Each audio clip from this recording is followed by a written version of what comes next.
अनन्या के सवाल पर तारा ने उसकी आंखों में देखते हुए कहा, अगर ठीक नहीं भी होगा तो भी कोई बात नहीं, अब हो जाएगा, जब जागो तभी सवेरा। तारा की इस तरह की बात सुनकर अनन्या मुस्कुराती हुई तारा को नजरअंदाज करके अपने कमरे के भीतर चली गई और तारा अनन्या के कमरे से बाहर आकर उसके कमरे के दरवाजे को घूरती हुई बोली, अब बस सवेरे होने का ही तो इंतजार है अनन्या। तारा ने जैसे ही कहा कि ये चंदन की डिब्बी अनन्या के कमरे से ही मिली है तो सब हैरानी से बोले, क्या अनन्या के कमरे में? उसके कमरे में कैसे हो सकता है? लेकिन तारा बड़ी शांति से बोली, सिर्फ उसके कमरे में ही नहीं निकला है बल्कि अनन्या के बैग से मिला है, और अब तो अनन्या ही बताएगी कि ये उसके पास कैसे और कहां से आया। ध्रुव की आवाज लगाने के बाद भी अब तक अनन्या वहां नहीं आई थी। अब किसी को समझ नहीं आ रहा था कि अनन्या गई कहां। तारा बहुत ज्यादा परेशान लग रही थी। उसके साथ साथ बाकी सब भी बहुत परेशान थे, क्योंकि अनन्या के कमरे में एक ऐसी चीज मिली थी जो कि बहुत जरूरी थी और जिसके लिए सब कितने परेशान थे, और ये कोई छोटी बात नहीं थी।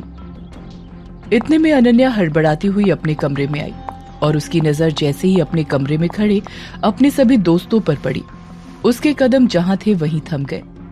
अनन्या की नजर सीधा तारा के हाथ में पकड़े चंदन के डिब्बे पर गई और उसे देखकर अनन्या के चेहरे का रंग कुछ देर के लिए उड़ गया, लेकिन फिर वो खुद सामान्य होते हुए बोली, तुम लोग यहाँ मेरे कमरे में क्या कर रहे हो? अनन्या के सवाल पर तारा ने उसकी तरफ कदम बढ़ाते हुए कहा, हम तुम्हारे कमरे में तुम्हारा ही इंतजार कर रहे थे अनन्या। तुम्हारे लिए बहुत सारे सवाल लेकर खड़े हैं हम। इस डिब्बी को पहचानती हो?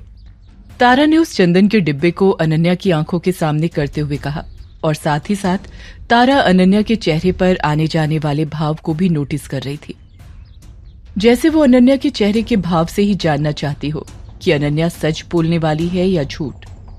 अनन्या ने तारा के सवाल पर घबरा कर कहा, तुम कहना क्या चाहती हो?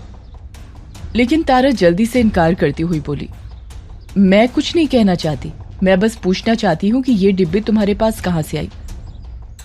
तुम जानती हो ना इसके बारे में कि ये डिब्बी क्या चीज है और कितनी जरूरी।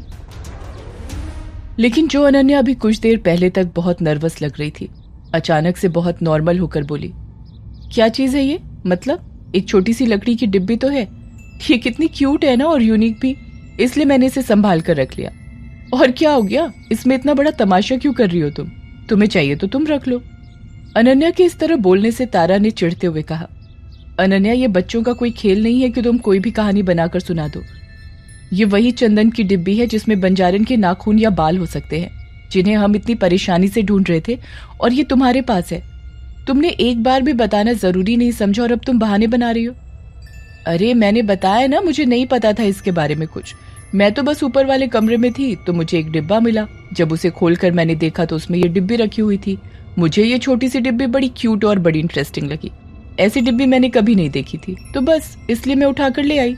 यकीन मानो मुझे नहीं पता था कि ये वही डिब्बी है जो तुम लोग ढूंढ रहे हो, वरना क्या मैं इसे अपने पास रखती? अगर पता होता तो मैं तुम लोग को जरूर दे देती। चलो कोई बात नहीं, अभी पता चल गया, तुम अभी से रख लो, बस बात खत्म। अनन्या की बात खत्म होते ही विकी दुखी होकर बोला, मतलब मेरे पापा ने उसे छुपाया था, वो भी यहीं? ध्रुव ने विकी के कंधे पर हाथ रखकर उसे शांत रहने का इशारा किया। इधर तारा को यकीन नहीं आ रहा था कि अनन्या इतनी बड़ी बात को इतने कैजुअल तरीके से पेश कर देगी।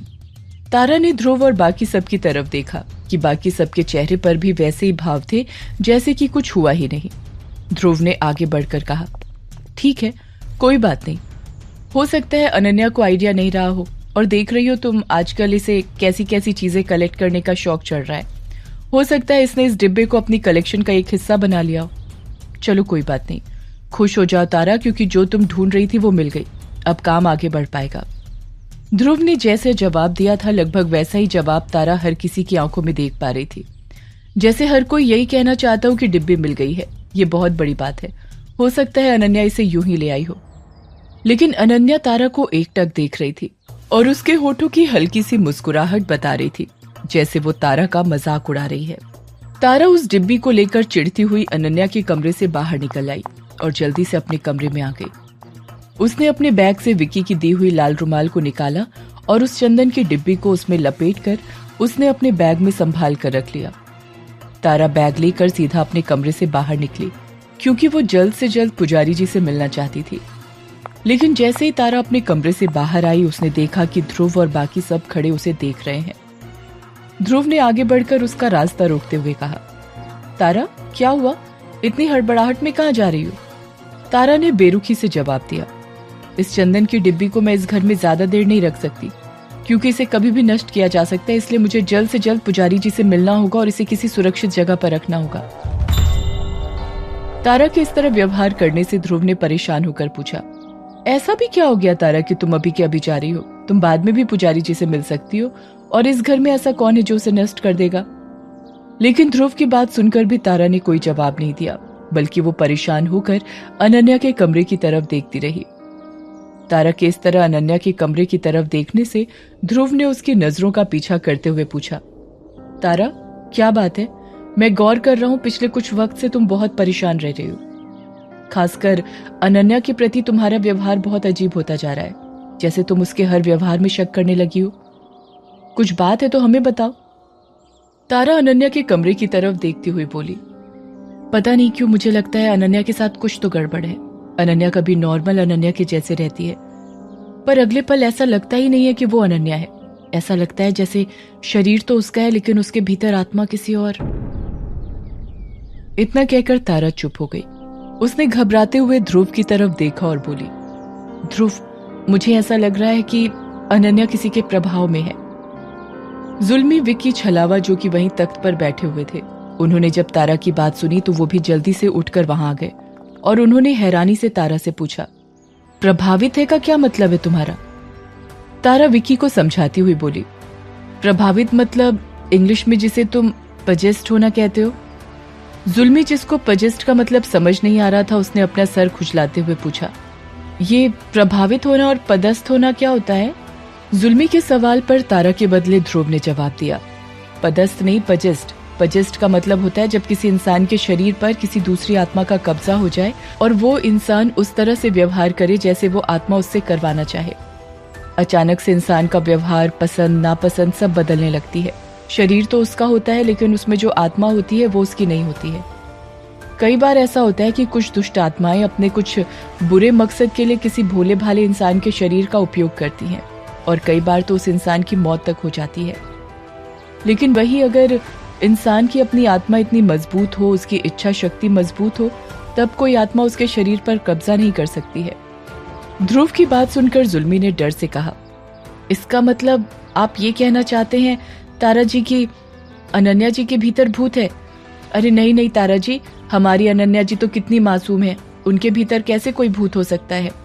एक तरफ जहां जुल्मी अनन्या के लिए परेशान होता दिख रहा था, वहीं विक्की ने ध्रुव की बात को सुनकर शक भरी नजरों से देखते हुए कहा, तू इन सब के बारे में इतना कैसे जानता है? लेकिन इससे पहले ध्रुव कोई जवाब देता विक्की खुद ही बोला, हाँ हाँ ठीक है, तू बोलेगा तूने इंटरनेट से कहीं पढ़ा था। पता नहीं तू इतनी सारी चीजें कैसे पढ़ लेता है, मैंने तो तुझे आज तक कभी कुछ पढ़ते हुए नहीं देखा। जाने दे। तारा तुम बताओ, तुम क्या कहना चाहती हो कि अनन्या किसी बुरी शक्ति से पजेस्ट है? विकी और बाकी सबके सवाल से तारा खुद उलझन में नजर आ रही थी। वो समझ नहीं पा रही थी कि वो क्या बोले, लेकिन उसके कुछ भी बोलने से पहले ध्रुव ने नाराज होते हुए कहा, ये क्या तरीका है तारा? पहले तुम बंजारण, वशीकरण, चंदन की डिब्बी ये सब करती थी, वहां तक ठीक था, पर अब तुम मेरी अनन्या को भी इन सब में घसीटना चाहती हो। देखो, मैं तुम्हें इस बात की इजाजत बिल्कुल नहीं दूंगा कि तुम अनन्या को इन सब में लाकर परेशान करो। वो पहले से ही बहुत परेशान है, अपने घर को मिस कर रही है, यहाँ आकर फंस गई है। जब से वो यहाँ आई है तब से उसके साथ कुछ ना कुछ हो ही रहा है। पहले उस वशीकरण खंडहर से गायब हो गई, उसके बाद उसकी तबीयत खराब हुई, उसके बाद कुछ ना कुछ होता ही आया है उसके साथ, और अब तुम ये सब कह रही हो। अनन्या वशीकरण खंडहर में तुम लोगों के साथ थी और वो गायब भी हुई थी, और फिर वो तुम लोगों को कहाँ मिली? और उसकी तबीयत खराब का क्या मतलब है, जरा बताओगे? तारा ने ध्रुव की नाराजगी को इग्नोर करते हुए उससे सवाल पूछ लिया। तारा के सवालों का जवाब देते हुए छलावा ने उसे शुरू से सारी बातें बताई, जिसे सुनकर तारा और परेशान नजर आने लगी और वो ध्रुव से बोली, देखो, मुझे पता है तुम अनन्या के लिए क्या फील करते हो और उसके लिए कितने परेशान रहते हो, लेकिन मेरा यकीन करो ध्रुव, मैं कोई मजाक नहीं कर रही हूँ, ना मैं यहाँ मजाक करने आई हूँ। अनन्या के साथ कुछ गलत जरूर हो रहा है। अगर उसे समय से नहीं पहचाना गया, नहीं रोका गया, तो फिर बात हाथ से निकल जाएगी और हो सकता है तुम अनन्या को हमेशा के लिए खो दो। अनन्या को खोने की बात सोचना भी ध्रुव के लिए बहुत दर्दनाक था और इस बार ध्रुव थोड़ा पिघलता हुआ नजर आया और वो तारा को गौर से देखते हुए बोला, अचानक तुम्हें ऐसा क्यों लगा कि अनन्या किसी के प्रभाव में है?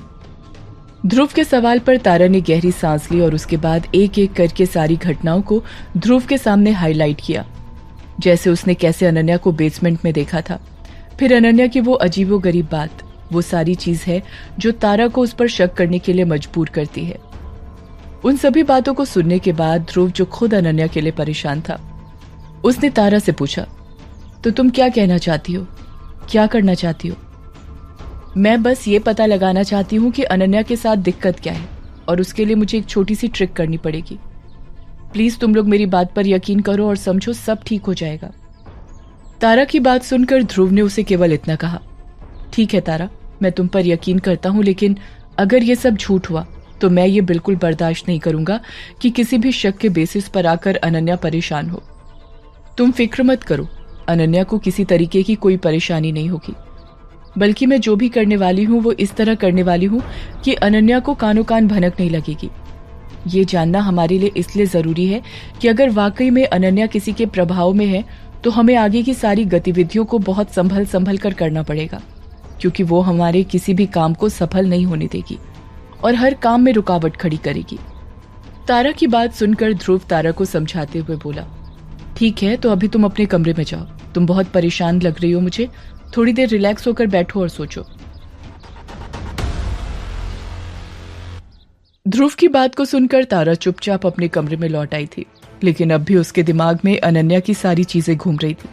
वो समझ नहीं पा रही थी कि वो ऐसा क्या करे कि सबके सामने ये प्रूफ हो जाए कि अनन्या अपने वश में नहीं है, किसी और के वश में है। साथ ही उसे इस बात का भी डर था कि अगर उसका शक यकीन में बदल गया तो उसके बाद क्या होगा। जो जंग अभी तक पर्दे के पीछे चल रही है, कहीं तारा के छेड़ने की वजह से वो खुलेआम ना हो जाए और उसके बाद चीजें बहुत बिगड़ सकती थी। लेकिन इस तरह चुपचाप बैठने से अनन्या को भी तो नुकसान हो सकता था। यही सब बातें सोचते हुए तारा ने पूरा दिन लगभग अपने कमरे में गुजार दिया था। शाम होने को थी और अब उसे जल्द से जल्द कुछ करना था, जिससे वो ये मालूम कर सके कि अनन्या किसी के प्रभाव में है या नहीं। उसके बाद ही वो कोई कदम बढ़ाना चाहती थी। तारा चुपचाप रसोई में गई और वहां से एक नींबू उठाकर अपने कमरे में आ गई और फिर अपने बैग से मौली निकालकर कमरे के बीच में पालथी मारकर बैठ गई और उस नींबू पर मौली लपेटने लगी। हर एक बार मौली लपेटने के साथ वो कुछ बड़बड़ाती जा रही थी। एक एक करके उसने नींबू पर 7 बार मौली लपेटी और आखिर में गांठ लगाकर अपने दोनों हाथ जोड़कर प्रणाम किया और उठकर खड़ी हो गई और उस नींबू की तरफ गौर से देखती हुई बोली, बस आज की रात, कल सुबह अनन्या तुम्हारा ये चूहे बिल्ली का खेल खत्म। नहीं नहीं अनन्या, तुम्हारा खेल खत्म नहीं, जो ये खेल रहा है उसका खेल खत्म।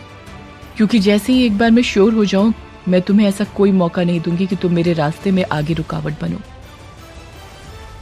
तारा ने अपनी मुट्ठी में उस नींबू को बंद किया, अपने कमरे से बाहर आई और सीधा अनन्या के कमरे में चली गई। उस वक्त अनन्या सजनी के साथ किचन में थी। तारा ने चुपके से वो नींबू लिया और अनन्या के गद्दे के नीचे डालकर बाहर आ गई। तारा जैसे ही अनन्या के कमरे से बाहर निकली, अनन्या दरवाजे पर ही उसे मिल गई। तारा को गौर से देखती हुई अनन्या बोली, क्या बात है तारा, मैं देख रही हूँ तुम आजकल मेरे कमरे के चक्कर बहुत काट रही हो, सब ठीक तो है? अनन्या के सवाल पर तारा ने उसकी आंखों में देखते हुए कहा, अगर ठीक नहीं भी होगा तो भी कोई बात नहीं, अब हो जाएगा, जब जागो तभी सवेरा।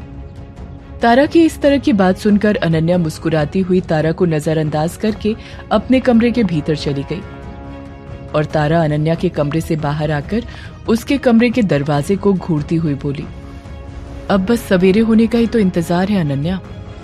आगे की कहानी जानने के लिए देखिए अगला एपिसोड सिर्फ पॉकेट एफएम के यूट्यूब चैनल पर और वशीकरण के सारे एपिसोड्स को सुनने के लिए डिस्क्रिप्शन में दी लिंक से डाउनलोड करें पॉकेट एफएम ऐप।